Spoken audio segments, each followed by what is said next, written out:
Hi hello friends, welcome back to my channel middle class lifestyle. ಇವತ್ತಿನ ಈ ವ್ಲಾಗ್ನ ಶುರು ಮಾಡ್ತಾ ಇದ್ದೀನಿ. ಇವತ್ತು ನಮ್ಮ ವೆಯ್ಟ್ ಲಾಸ್ ಜರ್ನಿಯ ಮತ್ತೊಂದು ದಿನ ಅಂತ ಹೇಳ್ಬೋದು. ಇವತ್ತು ಬೆಳಗ್ಗೆನೇ ವಾಕಿಂಗು ಹಾಗೆ ಎಕ್ಸಸೈಸ್ ಎಲ್ಲ ಮುಗಿಸಿ ಮಾರ್ನಿಂಗ್ ಡ್ರಿಂಕನ್ನು ಪ್ರಿಪೇರ್ ಮಾಡ್ತಾ ಇದ್ದೀನಿ. ಡಿಟಾಕ್ಸ್ ಡ್ರಿಂಕು ಇವತ್ತು ABC ಜ್ಯೂಸನ್ನು ಮಾಡ್ತಾ ಇದ್ದೀನಿ. ABC ಜ್ಯೂಸ್ ಅಂದರೆ ಆ್ಯಪಲ್, ಬೀಟ್ರೂಟ್ ಹಾಗೆ ಕ್ಯಾರೆಟನ್ನು ಹಾಕಿ ಮಾಡೋವಂಥ ಜ್ಯೂಸು.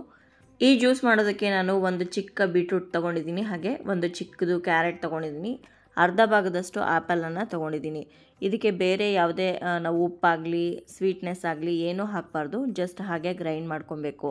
ಹಾಗೆ ಬೇರೆ ತರಕಾರಿಗಳ ಥರ ನಾವು ಈ ಜ್ಯೂಸನ್ನು ಶೋಧಿಸಿ ಕುಡಿಬಾರ್ದು, ಹಾಗೇ ಕುಡಿಬೇಕಾಗತ್ತೆ. ಮಿಕ್ಸಿ ಜಾರಿಗೆ ಬೀಟ್ರೂಟ್, ಕ್ಯಾರೆಟ್ ಹಾಗೆ ಆ್ಯಪಲನ್ನು ಹಾಕಿ ಮೊದಲು ನೀರು ಹಾಕದೆ ಗ್ರೈಂಡ್ ಮಾಡ್ಕೊಳ್ಳಿ. ಅನಂತರ ನೀರು ಹಾಕಿ ಗ್ರೈಂಡ್ ಮಾಡಿಕೊಂಡ್ರೆ ಚೆನ್ನಾಗಿ ಪೇಸ್ಟ್ ಆಗುತ್ತೆ. ಕುಡಿತಾ ಇರುವಾಗ ಮಧ್ಯ ಮಧ್ಯ ಕ್ಯಾರೆಟ್, ಬೀಟ್ರೂಟ್ ಹಾಗೆ ಆ್ಯಪಲ್ದು ಪೀಸ್ಗಳು ಸಣ್ಣ ಸಣ್ಣದು ಸಿಕ್ಕಿದ್ರೂ ಪರವಾಗಿಲ್ಲ, ಶೋಧಿಸಿ ಕುಡಿಯೋದಕ್ಕೆ ಹೋಗಬೇಡಿ, ಹಾಗೇ ಕುಡಿಬೇಕು ಸ್ಮೂದಿ ಥರ. ಈ ABC ಜ್ಯೂಸನ್ನು ಪ್ರತಿದಿನ ಬೆಳಗ್ಗೆ ಖಾಲಿ ಹೊಟ್ಟೆಯಲ್ಲಿ ಕುಡಿತಾ ಬಂದರೆ ನಿಮ್ಮ ಸ್ಕಿನ್ ಗ್ಲೋ ಆಗುತ್ತೆ, ಹಾಗೆ ನಿಮ್ಮ ವೆಯ್ಟ್ ಲಾಸ್ಗೂ ಕೂಡ ತುಂಬಾ ಹೆಲ್ಪ್ ಮಾಡುತ್ತೆ. ಡಯಟ್ ಮಾಡುವಾಗ ಆದಷ್ಟು ಹಸಿ ತರಕಾರಿಗಳು, ಸೊಪ್ಪು, ಹಣ್ಣುಗಳನ್ನು ಜಾಸ್ತಿ ತಿನ್ನಬೇಕು ಅಂತ ಹೇಳ್ತಾರೆ. ಯಾಕೆ ಗೊತ್ತಾ? ಅದರಲ್ಲಿ ಫೈಬರ್ ಅಂಶ ಜಾಸ್ತಿ ಇರುತ್ತೆ, ಬೇಗ ಡೈಜೆಸ್ಟ್ ಆಗುತ್ತೆ.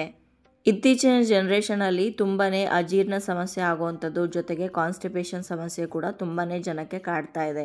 ಇದೆಲ್ಲದಕ್ಕೂ ಮೂಲ ಕಾರಣ ಏನು ಅಂತಂದರೆ, ನಾವು ನಮ್ಮ ದಿನನಿತ್ಯದ ಊಟದಲ್ಲಿ, ಆಹಾರದಲ್ಲಿ ಜಾಸ್ತಿ ಫೈಬರ್ ಅಂಶ ಇರುವಂಥದ್ದನ್ನು ಸೇವನೆ ಮಾಡ್ತಾ ಇಲ್ಲ. ಹಾಗಾಗಿ ನಮಗೆ ಕಾನ್ಸ್ಟಿಪೇಷನ್, ಅಜೀರ್ಣಗಳೆಲ್ಲ ಆಗ್ತಾ ಇದೆ. ಹಾಗಾಗಿನೇ ಊಟದ ಜೊತೆ ಆದಷ್ಟು ಹಸಿ ತರಕಾರಿಗಳು, ಹಣ್ಣುಗಳು ತಿನ್ನಬೇಕಾಗತ್ತೆ. ಹಣ್ಣುಗಳಲ್ಲಿ ಮುಖ್ಯವಾಗಿ ಮೂಸಂಬಿ, ಕಿತ್ತಳೆ ಹಣ್ಣನ್ನು ಮೇಲಿನ ಭಾಗದ ಸಿಪ್ಪೆ ತೆಗೆದು ಹಣ್ಣಿನ ಮೇಲ್ಭಾಗದಲ್ಲಿ ನಾರಿರುತ್ತಲ್ಲ ಅದನ್ನು ತೆಗೆದೇ ಹಾಗೆ ತಿನ್ನಬೇಕು ಅಂತ ಹೇಳ್ತಾರೆ. ಇವತ್ತು ಬೆಳಗಿನ ವಾಕಿಂಗು ಹಾಗೆ ಎಕ್ಸಸೈಸ್ ಎಲ್ಲ ಮುಗಿಸಿ ನನ್ನ ಮಗನೂ ಕೂಡ ಸ್ಕೂಲಿಗೆ ಕಳಿಸ್ಬಿಟ್ಟು ಡಿಟಾಕ್ಸ್ ಡ್ರಿಂಕನ್ನು ಮಾಡಿಕೊಂಡು ಆರಾಮಾಗಿ ಕೂತ್ಕೊಂಡು ನಾವಿಬ್ಬರೂ ABC ಜ್ಯೂಸನ್ನು ಕುಡಿತಾ ಇದ್ದೀವಿ. ಇನ್ನು ಮನೆ ಕೆಲಸ ಏನೂ ಆಗಿಲ್ಲ. ಈ ಜ್ಯೂಸನ್ನು ಕುಡಿದ್ಬಿಟ್ಟು 1 ಗಂಟೆ ಪೂರ್ತಿ ನಾನು ಮನೆ ಕೆಲಸನೆಲ್ಲ ಮಾಡ್ಕೊತೀನಿ. ಅನಂತರ ಬ್ರೇಕ್ಫಾಸ್ಟ್ಗೆ ರೆಡಿ ಮಾಡ್ತೀನಿ. ಇವತ್ತು ಬೆಳಗಿನ ತಿಂಡಿಗೆ ರಾಗಿ ಇಡ್ಲಿನ ಮಾಡ್ತಾಯಿದ್ದೀನಿ. ಈ ರಾಗಿ ಹಿಟ್ಟನ್ನು ಹೇಗೆ ತಯಾರು ಮಾಡಿದೆ ಅನ್ನೋದನ್ನು ಕೂಡ ಹೇಳ್ತೀನಿ. ಕರೆಕ್ಟಾಗಿ ಅದೇ ಪ್ರೊಪೋರ್ಷನಲ್ಲಿ ನೀವು ಕೂಡ ಎಲ್ಲದನ್ನು ಹಾಕಿ ಹಿಟ್ಟನ್ನು ರುಬ್ಬಿದ್ರೆ ಇಡ್ಲಿ ತುಂಬಾ ಸಾಫ್ಟಾಗಿ ಬರುತ್ತೆ, ಚೆನ್ನಾಗೂ ಕೂಡ ಬರುತ್ತೆ. ನಾನಿಲ್ಲಿ ರಾಗಿನ ನೆನೆಸ್ಬಿಟ್ಟು ಇಡ್ಲಿ ಮಾಡಿಲ್ಲ, ರಾಗಿದು ಹಿಟ್ಟಿರುತ್ತಲ್ಲ ಅದನ್ನು ಹಾಕಿ ಮಾಡಿರೋದು. ನಾನಿಲ್ಲಿ ಇಡ್ಲಿಗೆ ನೆನೆಸುವಾಗ 1 ಕಪ್ಪಷ್ಟು ಉದ್ದಿನಬೇಳೆ, 1 ಕಪ್ಪಷ್ಟು ಕುಚ್ಚಲಕ್ಕಿ ಅಂದರೆ ಬಾಯ್ಲ್ಡ್ ರೈಸು, ಅನಂತರ 1 ಕಪ್ ನಾರ್ಮಲ್ ರೈಸು ಅಂದರೆ ಸೊಸೈಟಿ ಅಕ್ಕಿ ಸಿಗುತ್ತಲ್ಲ ಅದು, ಈ ಮೂರನ್ನು ಒಂದು ದೊಡ್ಡದಾಗಿರೋವಂಥ ಬೌಲಲ್ಲಿ ಹಾಕಿ, ಅನಂತರ ಅದಕ್ಕೆ 1 ಟೇಬಲ್ ಸ್ಪೂನಷ್ಟು ಮೆಂತ್ಯ, 1 ಟೇಬಲ್ ಸ್ಪೂನಷ್ಟು ಕಡಲೆಬೇಳೆ, ಒಂದು ಅರ್ಧ ಟೇಬಲ್ ಸ್ಪೂನಷ್ಟು ತೊಗರಿಬೇಳೆ, ಹೆಸರುಬೇಳೆ ಎರಡೂ ಕೂಡ ಹಾಕ್ಕೊಂಡಿದ್ದೀನಿ. ಇಷ್ಟನ್ನು ನಾನು ಮೊದಲು ನೆನೆಸ್ದೆ. ಇನ್ನೇನು ರುಬ್ಬಬೇಕು ಅನ್ನುವಾಗ ಅಂದರೆ ಒಂದು 4-5 ಗಂಟೆ ಆದಮೇಲೆ ಅದನ್ನು ನಾವು ಗ್ರೈಂಡ್ ಮಾಡ್ತೀವಲ್ವ, ಆ ಟೈಮಲ್ಲಿ ಒಂದೇ ಒಂದು ಹಿಡಿಯಷ್ಟು ಅವಲಕ್ಕಿನ ಹಾಕಿ ನಾರ್ಮಲ್ ನಾವು ಇಡ್ಲಿಗೆ ಯಾವ ರೀತಿ ಬ್ಯಾಟರ್ನ ರೆಡಿ ಮಾಡ್ತೀವೋ ಅಕ್ಕಿ ಬ್ಯಾಟರ್ ಅದೇ ರೀತಿ ಮಾಡಿಕೊಂಡೆ. ಅದನ್ನು ನನಗೆ ದೋಸೆ ಮಾಡೋದಕ್ಕೆ ಸಪ್ರೇಟಾಗಿ ಹಿಟ್ಟನ್ನು ತೆಗೆದಿಟ್ಕೊಂಡು ಇನ್ನು ಮಿಕ್ಕಿರೋವಂಥ ಹಿಟ್ಟಿಗೆ ಅಂದರೆ ಇಡ್ಲಿ ಹಿಟ್ಟಿಗೆ ರಾಗಿ ಹಿಟ್ಟನ್ನು 1 ಕಪ್ಪಷ್ಟು ಸೇರಿಸಿ ರಾತ್ರಿನೇ ಮಿಕ್ಸ್ ಮಾಡಿ ಇಟ್ಕೊಂಡೆ. ಅದಕ್ಕೆ ಉಪ್ಪನ್ನು ಕೂಡ ರಾತ್ರಿನೇ ಸೇರಿಸಿದ್ದೆ. ಬೆಳಗ್ಗೆಗೆ ಚೆನ್ನಾಗಿ ಅದು ಉಳಿ ಬಂದಿತ್ತು.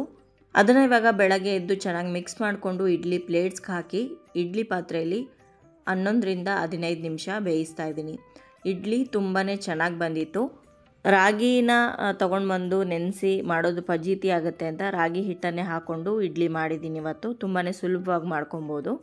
ಇಡ್ಲಿ ಜೊತೆ ಇವತ್ತು ನಾನು ನುಗ್ಗೆಕಾಯಿ ಹಾಕಿ ಬೇಳೆ ಸಾಂಬಾರು ಮಾಡ್ತಾಯಿದ್ದೀನಿ. ನನಗೆ ಮಧ್ಯಾಹ್ನ ಹಾಗೆ ರಾತ್ರಿಗೂ ಕೂಡ ಸಾಂಬಾರು ಆಗೋ ರೀತಿ ಒಂದೇ ಸಲ ಬೆಳಗ್ಗೆನೇ ಮಾಡಿಡ್ತಾಯಿದ್ದೀನಿ. ಚಟ್ನಿ ಏನೂ ಮಾಡಿಲ್ಲ ನಾನು, ಬರೀ ಇವತ್ತು ಸಾಂಬಾರು ಜೊತೆ ಇಡ್ಲಿ ತಿನ್ನೋದು. ಇಲ್ಲಿ ನಾನು ರಾಗಿ ಇಡ್ಲಿಗೆ ಅಕ್ಕಿನೂ ಹಾಕ್ಕೊಂಡು ಮಾಡಿದ್ದೀನಿ. ನೀವು ಬರೀ ರಾಗಿ ಹಿಟ್ಟಲ್ಲೂ ಕೂಡ ಮಾಡ್ಕೊಬೋದು, ಆದರೆ ತುಂಬ ರಾಗಿಲೇ ಮಾಡಿದ್ರೆ ಅಷ್ಟು ತಿನ್ನೋದಕ್ಕೆ ಚೆನ್ನಾಗಿರೋದಿಲ್ಲ. ಆದರೆ ಇವತ್ತು ಅಕ್ಕಿ ಮತ್ತು ರಾಗಿ ಎರಡನ್ನೂ ಮಿಕ್ಸ್ ಮಾಡಿ ನಾನು ಇಡ್ಲಿ ಮಾಡಿದ್ದಕ್ಕೋಸ್ಕರ ತುಂಬಾ ಚೆನ್ನಾಗಿ ಬಂದಿತ್ತು. ನಾವು ನಾರ್ಮಲಾಗಿ ಬರೀ ಅಕ್ಕಿ ಹಾಕಿ ಇಡ್ಲಿ ಏನು ಮಾಡ್ತೀವಲ್ವ ಅದಕ್ಕಿಂತನೂ ರುಚಿ ಇನ್ನೂ ಚೆನ್ನಾಗಿತ್ತು ಅಂತ ಹೇಳ್ಬೋದು. ನನ್ನ ಮಗನಿಗೆ ಬ್ರೇಕ್ಫಾಸ್ಟ್ಗೂ ಕೂಡ ಇವತ್ತು ರಾಗಿ ಇಡ್ಲಿನೇ ಕೊಟ್ಟಿದ್ದೆ, ಅವನಿಗೂ ಕೂಡ ತುಂಬ ಇಷ್ಟ ಆಯಿತು. ಬೆಳಗ್ಗೆ ತಿಂಡಿ ಆದಮೇಲೆ ನನ್ನ ಯೂಟ್ಯೂಬ್ ಕೆಲಸದಲ್ಲಿ ನಾನು ಬ್ಯುಸಿಯಾಗಿದ್ದೆ. ಅದಾದಮೇಲೆ ಮಧ್ಯಾಹ್ನದ ಅಡುಗೆನ ರೆಡಿ ಮಾಡ್ತಾಯಿದ್ದೀನಿ. ಇವತ್ತು ಮಧ್ಯಾಹ್ನದ ಅಡುಗೆಗೆ ಚವಳಿಕಾಯಿ ಅಂದರೆ ಗೋರಿಕಾಯಿ ಪಲ್ಯ ಮಾಡ್ತಾಯಿದ್ದೀನಿ. ಈ ಗೋರಿಕಾಯಿ ಪಲ್ಯನ ಹಾಗೆ ನಾವು ಮಾಡಿದ್ರೆ ಅಷ್ಟು ರುಚಿ ಇರೋದಿಲ್ಲ. ಇದಕ್ಕೆ ಉಚ್ಚೆಳ್ಳು ಅಥವಾ ಕಡಲೆಕಾಯಿ ಬೀಜನ ಹುರಿದು ಪುಡಿ ಮಾಡಿ ಹಾಕಿದ್ರೆ ತುಂಬಾ ಟೇಸ್ಟ್ ಚೆನ್ನಾಗಿರುತ್ತೆ. ಚೌಳಿಕಾಯಿ ಅಥವಾ ಗೋರಿಕಾಯಲ್ಲಿ ಸ್ವಲ್ಪ ಕಹಿ ಅಂಶ ಇರುತ್ತೆ. ಹಾಗಾಗಿ ಕಡಲೆ ಬೀಜದ ಪುಡಿ ಅಥವಾ ಉಚ್ಚೆಳ್ಳು ಪುಡಿ ಹಾಕಿದ್ರೆ ಟೇಸ್ಟ್ ಇನ್ನೂ ಚೆನ್ನಾಗಾಗತ್ತೆ. ಒಂದು ಕಡೆ ಪಲ್ಯ ಮಾಡ್ತಾ ಇನ್ನೊಂದು ಕಡೆ ಮೊಟ್ಟೆನೂ ಕೂಡ ಬೇಯಕ್ಕಿಟ್ಟಿದ್ದೆ. ಮೊಟ್ಟೆ ಒಂದು 10 ನಿಮಿಷ 15 ನಿಮಿಷ ಬೆಂದಿದೆ. ಅದನ್ನು ಇವಾಗ ಸಿಪ್ಪೆ ಎಲ್ಲ ಬಿಡಿಸಿ ಮಧ್ಯಾಹ್ನದ ಊಟಕ್ಕೆ ಪ್ಲೇಟಿಂಗ್ ಮಾಡ್ಕೊತಾ ಇದ್ದೀನಿ. ಸೌತೆಕಾಯಿ, ಒಂದು ಮೊಟ್ಟೆ, ಹಾಗೆ ಸಾಂಬಾರು, ಜೊತೆಗೆ ರೈಸು ಮತ್ತು ಚೌಳಿಕಾಯಿ ಪಲ್ಯ. ಇದಿಷ್ಟು ಇವತ್ತು ನಮ್ಮ ಮಧ್ಯಾಹ್ನದ ಊಟ.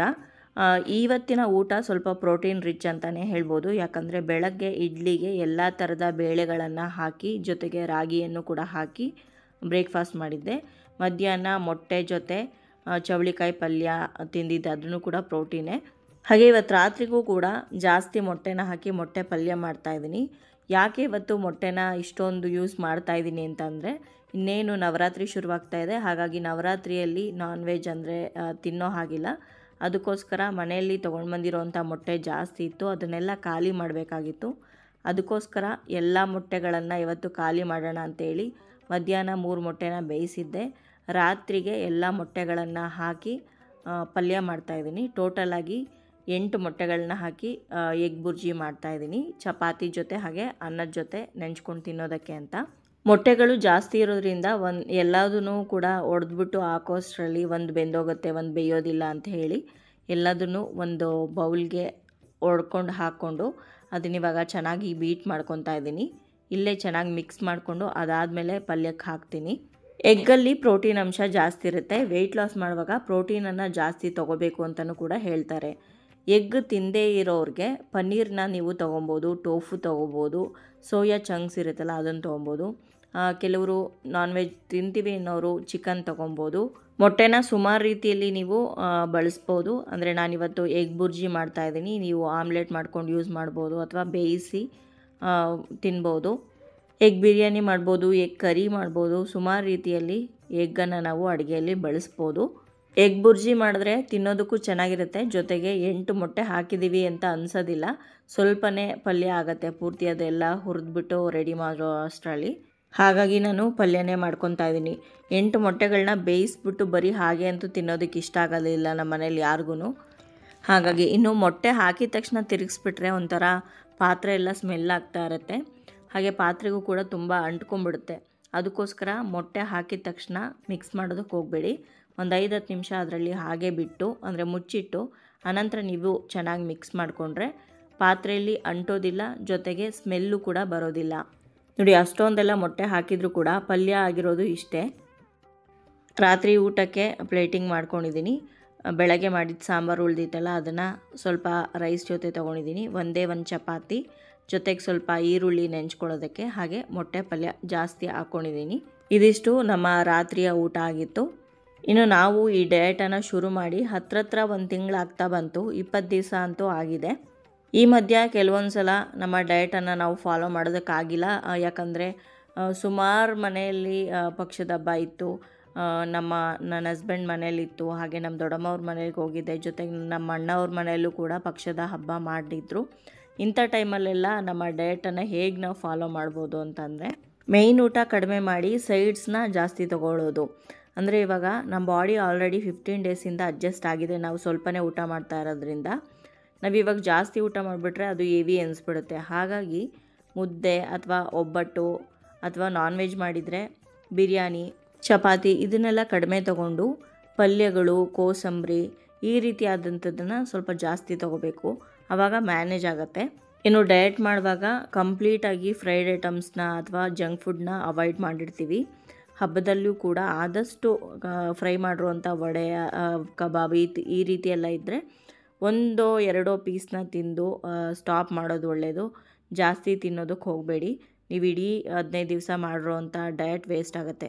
ಇವಾಗ ನಿಮಗೊಂದು ಐಡಿಯಾ ಬರುತ್ತೆ, ಇವಾಗ ನಾನು ನಾರ್ಮಲ್ ಊಟ ಮಾಡ್ತಾ ಇದ್ದಿದ್ದಕ್ಕೂ ಹಬ್ಬ ಅಥವಾ ಫಂಕ್ಷನ್ ಅಂತ ಜಾಸ್ತಿ ಊಟ ಮಾಡಿಬಿಟ್ಟಿದ್ದೀನಿ ಅಂತ ನಿಮಗೆ ಗೊತ್ತಾಗುತ್ತಲ್ಲ. ಆ ಟೈಮಲ್ಲಿ ನೀವು ಮಾರನೇ ದಿವಸಕ್ಕೆ ಸ್ವಲ್ಪ ವರ್ಕೌಟ್ ಜಾಸ್ತಿ ಮಾಡೋದು, ಅಥವಾ ವಾಕಿಂಗ್ ಒಂದು ಅರ್ಧ ಗಂಟೆ ಜಾಸ್ತಿ ಮಾಡೋದು, ಅಥವಾ ಒಂದು ಮೀಲನ್ನು ಸ್ಕಿಪ್ ಮಾಡೋದು.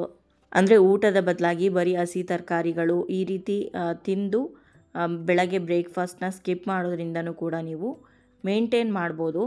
ನಮ್ಮ ಡಯಟ್ ಮಧ್ಯ ಈ ರೀತಿ ಹಬ್ಬಗಳು ಸುಮಾರು ಹಬ್ಬಗಳು ಬಂತು, ಒಂದು 2-3 ಹಬ್ಬಗಳನ್ನು ಅಟೆಂಡ್ ಮಾಡಬೇಕಾಗಿ ಬಂತು. ಸೊ ಆ ವಿಡಿಯೋಗಳ ಕ್ಲಿಪ್ಪಿಂಗ್ ಕೂಡ ತೆಗೆದಿದ್ದೆ, ಹಾಗಾಗಿ ನಿಮ್ಮ ಜೊತೆ ಹಂಚ್ಕೊಂಡಿದ್ದೀನಿ, ಇದು ನಿಮಗೆ ಹೆಲ್ಪ್ ಆಗ್ಬೋದು ಅಂತ. ಸೊ ಇವತ್ತಿನ ಈ ವ್ಲಾಗ್ನ ಇಲ್ಲಿಗೆ ಮುಗಿಸ್ತಾ ಇದ್ದೀನಿ. ವ್ಲಾಗ್ ನಿಮ್ಮೆಲ್ಲರಿಗೂ ಇಷ್ಟ ಆಗಿರ್ಬೋದು ಅಂತ ಭಾವಿಸ್ತೀನಿ. ಇಷ್ಟ ಆಗಿದರೆ ಲೈಕ್ ಮಾಡಿ, ಬೇರೆಯವ್ರಿಗೂ ಕೂಡ ಶೇರ್ ಮಾಡಿ, ಹಾಗೆ ನಿಮ್ಮ ಅನಿಸಿಕೆ ಅಭಿಪ್ರಾಯವನ್ನು ಖಂಡಿತವಾಗ್ಲೂ ಕಮೆಂಟ್ ಮುಖಾಂತರ ಬರೆದು ತಿಳಿಸಿ. ಮತ್ತೊಂದು ಇಂಟ್ರೆಸ್ಟಿಂಗ್ ವ್ಲಾಗ್ ಜೊತೆಗೆ ನಿಮ್ಮನ್ನ ಮತ್ತೆ ಭೇಟಿ ಆಗ್ತೀನಿ. ಅಲ್ಲಿಯವರೆಗೂ ಧನ್ಯವಾದಗಳು. ಲೋಕ ಸಮಸ್ತ ಸುಖಿನೋ ಭವಂತು.